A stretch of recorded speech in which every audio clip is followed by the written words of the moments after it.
बिहार विधानसभा चुनाव में इस बार सबसे बड़ा मुद्दा वोट चोरी का था। राहुल गांधी ने इसे लेकर चुनाव से ठीक पहले वोटर अधिकार यात्रा भी निकाली, जन जन तक ये नारा पहुंचाया, वोट चोर गद्दी छोड़, और जनता का पूरा समर्थन भी मिला। लेकिन बीजेपी के वोट चोरी के खेल को महागठबंधन पूरी तरह से रोक नहीं पाया। सुनने में आपको शायद हैरानी हो सकती है, लेकिन ये सच है।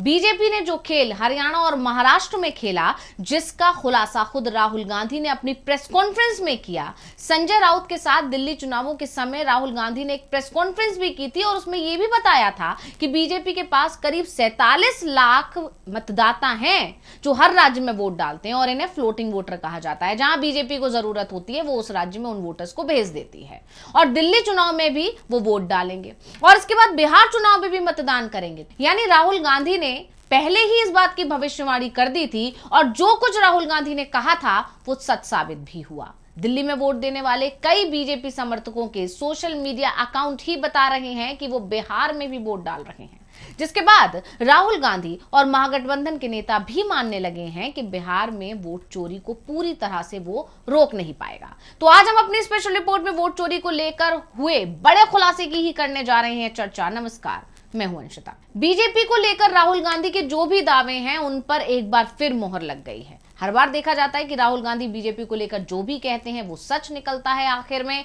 और अब राहुल गांधी जो लगातार इतने दिन से एक के बाद एक खुलासे कर रहे थे वोट चोरी को लेकर, फ्लोटिंग वोटर्स को लेकर, वोटिंग लिस्ट में धांधली को लेकर, उसी मामले को लेकर एक बहुत बड़ी जानकारी सामने आई है जिसने सभी को हैरान कर दिया है। राहुल गांधी ने पहले चरण की वोटिंग से ठीक एक दिन पहले हाइड्रोजन बम फोड़ा था। आपको याद होगा, एक प्रेस कॉन्फ्रेंस की और उस प्रेस कॉन्फ्रेंस में हरियाणा में किस तरह बीजेपी ने धांधली की, चुनाव आयोग ने वोटिंग लिस्ट में धांधली की, इसको लेकर राहुल गांधी ने सारे सबूत सामने रख दिए। और इसके बाद राहुल गांधी ने यह भी दावा किया था कि जिस तरह हरियाणा में हुआ, जिस तरह महाराष्ट्र में हुआ, उसी तरह बीजेपी बिहार में भी धांधली करेगी। और राहुल ने कहा था पहले चरण में वो दिख भी गया।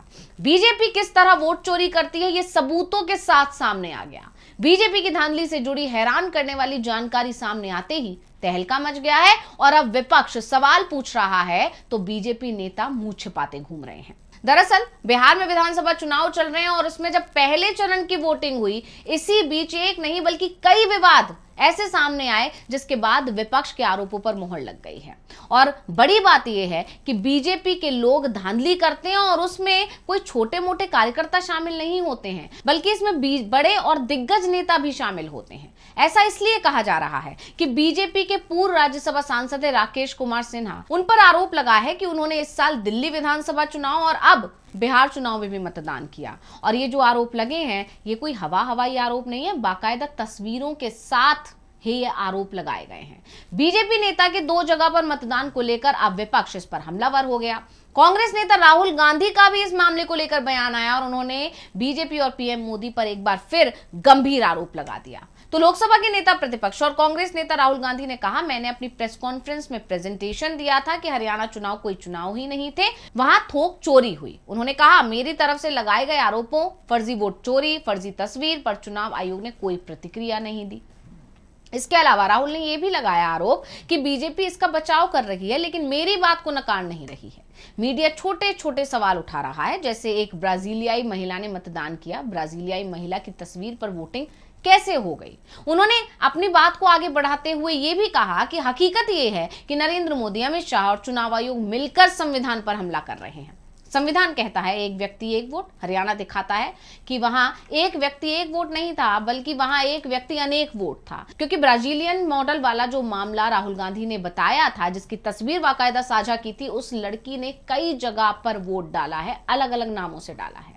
और यही दावा किया था राहुल गांधी ने कि बिहार में भी यही करने जा रहे हैं बीजेपी के लोग। ये मध्य प्रदेश में भी हुआ, छत्तीसगढ़ में भी हुआ, हरियाणा में भी हुआ, गुजरात में भी हुआ और अब अगला निशाना बिहार है। यानी जहां बीजेपी अपनी सरकार बनाना चाहती है, जिन राज्यों का बीजेपी के पास होना जरूरी है, बीजेपी वहां किसी भी तरह जीत हासिल कर ही लेती है। और ये राहुल गांधी लगातार कह रहे थे। और बड़ी बात यह है कि पहले चरण की वोटिंग के दिन ही ये बड़ी जानकारी सामने आई कि आखिर बीजेपी किस तरह से धांधली करती है।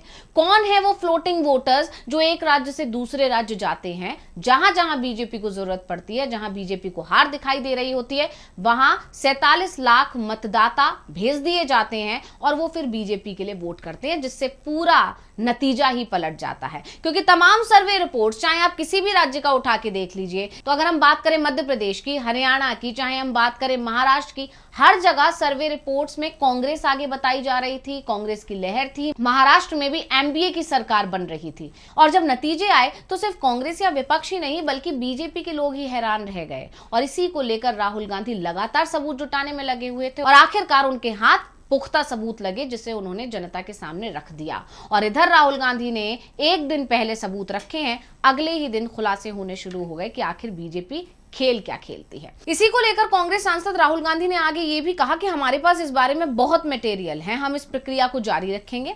हम भारत की जेन ज़ी जनरेशन और युवाओं को स्पष्ट रूप से दिखा देंगे कि नरेंद्र मोदी चुनाव चोरी के जरिए प्रधानमंत्री बने और भाजपा चुनाव चोरी में लिप्त है। एक बार फिर राहुल गांधी ने नरेंद्र मोदी की जीत पर भी सवाल खड़े कर दिए। कांग्रेस नेता राहुल गांधी के हरियाणा चुनाव में वोट चोरी के आरोपों के दूसरे दिन आम आदमी पार्टी ने भी इसी मुद्दे पर एक खुलासा किया था। आम आदमी पार्टी नेता और दिल्ली के आप संयोजक सौरभ भारद्वाज ने आरोप लगाया था कि भाजपा के एक कार्यकर्ता ने 2 राज्यों में वोट डाला है और सौरभ ने भी जो आरोप लगाए थे बाकायदा उसके सबूत रखे थे। सौरभ ने आरोप लगाते हुए कहा था कि इस बीजेपी के 2 नेताओं ने दिल्ली विधानसभा चुनाव के अलावा आज बिहार में भी वोट डाला। सौरभ भारद्वाज ने कहा कि वोट चोरी का सबूत आप सबके सामने है। बाकायदा सौरभ भारद्वाज ने एक वीडियो की मदद से बताया कि वोट चोरी के सबूत आपके सामने हैं। भाजपा का एक कार्यकर्ता पहले 5 फरवरी 2025 को दिल्ली विधानसभा चुनाव में वोट डालता है और उसके बाद 6 नवंबर 2025 को बिहार के विधानसभा चुनाव में वोट डालता है। दिल्ली के द्वारका में, फिर बिहार के सिवान में वोट डाला और एसआईआर के बाद ये गुंजाइश ही नहीं बची कि बाहर किसी राज्य में रहने वाले व्यक्ति का वोट बिहार की वोटर लिस्ट में हो और रह जाए। फिर ये कैसे हुआ? ऐसे कितने भाजपा कार्यकर्ता हैं जो देश के अलग अलग राज्यों से आकर बिहार में वोट डाल रहे हैं? सौरभ भारद्वाज ने इस भाजपा वर्कर की पूरी प्रोफाइल भी बताई। इस बीजेपी वर्कर का नाम नागेंद्र कुमार है और ये द्वारका विधानसभा में रहता है। सौरभ ने नागेंद्र कुमार की फेसबुक प्रोफाइल पर लिखे एक पोस्ट को दिखाते हुए बताया कि इन्होंने 5 फरवरी 2025 को दिल्ली विधानसभा में वोट डालने के बाद एक फोटो डाला था।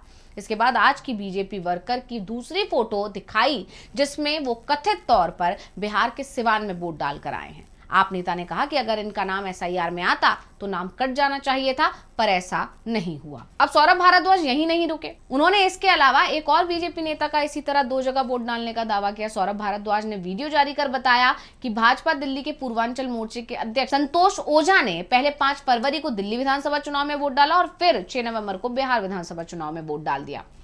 सोचिए, पता नहीं कितने लोग इस तरह से अलग अलग जगह वोट डालकर भाजपा को चोरी से जिता रहे हैं। देश को बचाना है तो लोकतांत्रिक और संवैधानिक तरीके से आवाज उठानी पड़ेगी। यानी पहले चरण में ही 3 मामले लगातार ऐसे सामने आ गए हैं जिससे यह साफ हो गया है कि बीजेपी किस तरह से वोट चोरी करवा रही है। विपक्ष के आरोपों पर मोहर लग गई है। अब देखना यह होगा कि ये जो जानकारी विपक्ष की तरफ से सामने रखी गई है, बाकायदा सबूतों के सामने रखी गई है, इस पर चुनाव आयोग कोई एक्शन लेता है या नहीं लेता है। हालांकि अभी तक चुनाव आयोग ही बहुत ज्यादा घिरता हुआ दिखाई दे रहा है, क्योंकि एसआईआर करने के पीछे की सबसे बड़ी वजह यही बताई गई थी कि डुप्लीकेसी को रोका जाएगा, घुसपैठियों को बाहर निकाला जाएगा। लेकिन यहां पर वो सारी की सारी चीजें उसी तरह बनी हुई हैं। कितने घुसपैठिए निकाले, ये सवाल आज भी बना हुआ है और विपक्ष बार बार पूछता है कि लिस्ट सौंपिए, एसआईआर के दौरान आपको कितने घुसपैठियों की जानकारी मिली। उसकी जानकारी अभी तक चुनाव आयोग की तरफ से विपक्ष को नहीं दी गई है और उसके अलावा डुप्लीकेसी को रोकने के जो दावे किए गए थे